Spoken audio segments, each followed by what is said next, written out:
Well, when I left Florida Power and Light, over the fuel debacle is one of the major things, and plus the president did not understand power marketing at all. He didn't want to. That was my biggest complaint. Don't bother me with the details. And then he says, we got a fuel adjustment. We don't need to be doing any of that. Shut it down. And I just, man, you can't. It's just worth so many $1 million. But anyway, I left FP&L and I set up EPOD, Electric Power Operations and Delivery. It was an interesting way of getting the name because I needed some name that indicated what we were going to do. It was basically power marketing is what I was going to do. Well, it turned in the first job I had after I left FP&L was down in Jamaica, and that was reliability system of investigating why their power system shut down. They had no clue what caused it. And I spent 2 weeks down there. Diane was royally treated in a 5-star hotel and had a driver and escorts to shop, and I had a driver and everything driving me around all over Jamaica. And if you want me to get into that story, other than just it's a sidelight because it doesn't have anything to do with power marketing. But the bottom line was they didn't understand their power system. They had too many people. The people. It was a government-run utility, and typically it was used as an employment agency for the government. The Jamaican government had just come out of a communistic regime, and it was full of cronyism, corruption, and stuff like that. But they had a blackout for 24 hours, couldn't figure out what, and finally got it started again. And I went down there about a week or so after it happened for this government inquiry into why. And it turned out that the reason being is the people in charge of the major steam plant that was feeding the majority of the power had three generating units, 2 of them were online. They were small in comparison to what I was used to dealing with. I was used to dealing with the 400 to 800 megawatt units, and these were 60 megawatt units. But they basically, the 3 units were built by 3 different manufacturers. They were supposed to be the same, but Jamaica got its money from the World Bank. The World Bank, basically it's other countries' money that's given to the World Bank for a return on the investment where they basically pay it back. But depending on the country that gives it, expects some benefit. So when the U.S. gives it, guess what? 1 unit is a U.S. built unit, and it's in. One's German, and one's Japanese. And I go in, look at the control board. All the instruments and dials on this unit's in English. All the dials and instruments on this are metric and in German. And all the ones on this is Japanese with the Japanese writing and metric. English, metric, English, German, Japanese. And I asked the operator, how do you know which ones to work? He said, they're similar units. Work the same. He says, well, I just memorize which switch I turn at a particular time. I don't really understand what the instruments are saying, but I know that I got to do this in this sequence, and this one, in this sequence. I said, my God, what are we into? They really did not know how to use it. The plant manager asked him, and he says, don't talk to me about that plant. And he says, you talk to the operating manager. I said, well, I went over and talked to the operator. I said, why doesn't the plant manager want to be interested in what happened? He says, he doesn't understand steam power. Last year, he was the top educator in this country, and he was rewarded with the plant manager's job. What's his background? Education, history. He doesn't know a darn thing about an electric power plant. He relies on the operating manager. And the operating manager has another manager by title. And it's like a communistic system. You've got the one that does the work, and you've got an overseer from the government that watches what he does.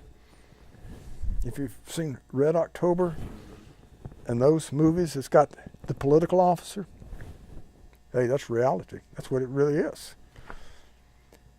And then they've got the preferred class that's the son of the governor, or the brother-in-law of the mayor of this town or whatever, that's got all of these jobs that have no background. So you got a steam electric power plant that's got 3 60 megawatt units. That's probably got, and I didn't count them, but my guess is about 400 to 500 employees. The comparable plant in the United States would have about maybe 50 people. So you got people climbing over each other, and not a one of them knowing how to run the thing. What we found out was, in the investigation, the plants operate on pneumatic systems. Pneumatic systems, compressed air. How do you operate instruments with compressed air? Well, you need to push a little plunger here and there. You know from your engineering background with how the pneumatic systems work. That's how you control it. The only problem is it takes compressed air. Each unit had a station service air compressor sitting there compressing air for the instruments. Out of each compressor is an air dryer. What does the air dryer do? When you compress air, guess what? Moisture comes out of it. The dryer takes the moisture out. Simple mechanical engineering thing. Well, what happens to the dryer?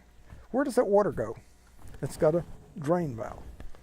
Well, you can't leave it open all the time because the way these were designed, you lose the compression of the thing. So you bleed it down, usually once a shift. You open the valve and then blows the water out and you close it. And you go on. They didn't realize that, the operators, and what they did is the dryers filled up full of water and they bypassed it. Okay, you got one over here on a unit that's inoperative because it froze up. Something happened to it. It's out of service. But all 3 units could run off of one air compressor. No big deal. But I found that the dryers on both of those were bypassed. This is, you know where Jamaica is, in the tropics. Guess what happens about 3 o'clock in the afternoon? A thunderstorm comes over. Thunderstorm rains out. What happens to the ambient temperature? It drops about 10 degrees. What happens in those air lines, the little lines that are about a 1/4 inch in diameter, run all over the plant, controlling everything? You get these water droplets that condense in there, and it plugs the air lines, and the device is supposed to operate, can't move right, so it gets upset. So the boiler controls get out of control, and the boiler starts surging, trips offline. When that one happens, then 2 minutes later, the next unit does the same thing. Shut down the whole plant. It's supplying about 60% of the power to the island. Guess what? The rest of them, they get overloaded and they shut down. Then the system shuts down. Wow. And it goes back to basic operator, bypass the dryers, didn't let the air get dry in the line, so they blacked out. So what was the result of that? Did you have a report, or did you just Yeah, say? wrote up a report, met with the Minister of Energy, I think his title was, and tells him what the problem is. He's got to train the people, he's got to get some people in there. So he says, thank you for the report. He's got it, he's going to read it in detail. It was a big thing. Me and 2 others that helped write the thing. One was a national from Jamaica that was a previous something or other with the plant. He was, I think, an operating manager or something, had retired, come back. And then a special engineering consultant from England, and myself from the U.S. came in there to do the thing. And we met and went through everything and walked through and got the things. They were saying it was other things caused it. When we found out that was just red herring, we found out it was the plant. That's what caused it. And the sequence of events, you could tell from the sequence of events that they shut down of what alarms were coming in, and it pinpointed to that plant. It was coming from that plant. Did you address the more systemic issue of? Well, I did. We did in the report. It says basically his operators had no clue how to run the plant. The plant manager didn't know what he was doing. The operating manager did, but he wasn't there all the time, and he wasn't following up. They didn't have any records. They didn't have a log book of when things go out, logging it. Even a handwritten thing. I mean, most of that stuff in ours, you got data printers that sit there and spin out all of those alarms and stuff. They didn't have that kind of stuff. They weren't even writing it down. They didn't even know whether the auxiliary equipment operator is supposed to go around the plant and open these valves and check everything once a shift, whether he was even doing it or not, or sleeping on the job. They didn't know. And yet you had these political guys that were supposed to be watching them to make sure they did their thing, because they didn't know what they were supposed to be watching. Totally screwed up. Yeah. Anyway, as nice as we could, we wrote it up. And at the end of the thing, the minister, I told him beforehand, I had submitted and brought my bill into him, how much it was going to cost, because I think I was charging how much was that? I think it was $125 an hour. That's it? Is what I charged for consulting. I think it's maybe 90s, but it seems like you charge a lot more than that. Well, I could have, but that was enough. And I mean, the bill, it was in the thousands of dollars. He gave me a check for. He just sat there and wrote it on a Miami bank. I was kind of, I expected maybe Lloyd's of London or Jamaica rural bank or something. But anyway, it was on a noted bank in Miami. And he says, okay, this is funds that comes under the World Bank, and it's deposited in the bank for us to use.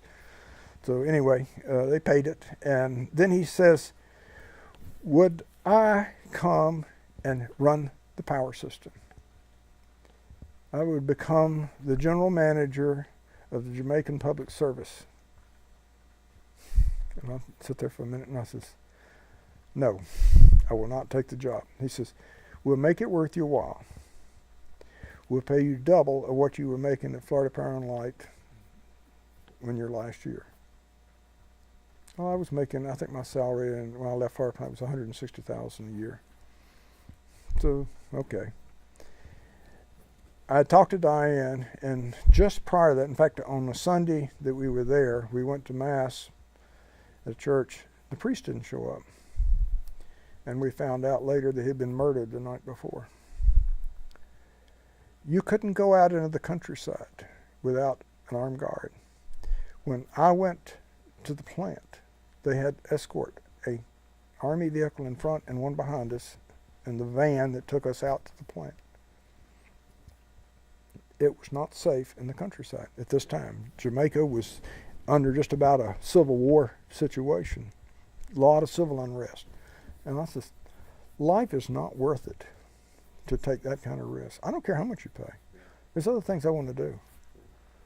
And it's So not just yourself, it's yeah. family. Yeah, I was not going to do that. So I turned it down, and he said, well, I sure wish you would stay. Do you know somebody that would take it? No, I didn't at the time. I said, no. So that was my first job outside of that. How did they find you? One of the other vice presidents that had retired from Florida Power and Light prior to my leaving, I think he left a year ago, a year before I did, and it was under a different situation. He left because he wanted to do some other things, and he set up his own company. But he was doing retail marketing type stuff. He was in the retail markets. He was not in the plant operations and stuff. And he was working with Jamaica Public Service to try to get the retail market controls. The problem was down there is they had about 30% of the power was stolen. People would steal power. Very interesting. We saw some signs of it. It's kind of interesting. You see a primary line like the one going down the street here. Well, you know how they siphon that off. They'd have these lines, and you go through a transformer, and they would, using a piece of chain, throw a wire over that, and using pop bottles as insulators, and tie that to those pop bottles over to a hut, and plug in their TV set to it. Wow. Stuff that would scare you to death. Yeah. And they said, well, We have about so many people. I don't remember the number, but he gave a number. How many people are killed a year, electrocuted, stealing electricity, and that's what his job was. It was Jose Bastard, I think was his name. But anyway, he was there to try to get some control to the market and set up reasonable policies. And what they were doing to try to alleviate that is this is okay, to be safer with it, we'll provide some of this for these small rural areas that have no electricity. And what they would do is they would come in and put a transformer, bring the primary in correctly, build the correct things, and then around a base of a pole they would put a bunch of plugs, and they could plug in extension cords, unmetered. Well, they metered the whole thing, but they just basically gave it to them. And it says that was better than what they were having. And that's one of the problems. They had no control of it. So they were trying to get it coming out of a communistic system to basically a capitalistic system. People didn't understand that. Electricity was something that the elite had. The poor didn't have it. So now they were trying to bring up the poor to have electricity, but you had to do it in a way that it was not threatening to them. You couldn't come in there and say, you better pay for this or we're going to shoot you or something, you know. So anyway, that was his job, and he was asked about that, and he knew that I had just left FPNL, and he called me at home. And in fact, it was kind of interesting because he called about 9 o'clock on a Monday morning and told me about the opportunity. And I said, well, when do you want me, when should I go down there? And I said, next week will be all right. And he says, no, they're convening the hearing at 1 o'clock today. So I stopped and I called Diane and said, see if you can find some flights to Kingston, Jamaica right now. And she listens. I said, there's an opportunity here. I need to go to Jamaica right now. So she gets on the phone after I hang up, and she gets on the phone and starts calling travel agents. And I found in 2 hours' time there was a flight leaving Miami that would get in about 12:30 in Kingston. And she booked 2 tickets on it, and away we went. Wow. Just a drop of a hat. And got down there, and they had I didn't go through customs or anything. They had a government car waiting for me when the airplane landed, and I was escorted off to this government car, and away we went with Diane in there. And they took Diane, well, they took me first to the Minister of Energy's building where the hearing was being held, and then took her over to the hotel, checked her in, all government paid, you know, everything paid, all expenses paid, and treated us royally. So, but it was just a kind of an interesting third world experience. But after that job, then the major effort was in power marketing, and that's where I thought the concept of what we were doing in Florida to me was so successful, and we were doing it, and others outside were now looking at us.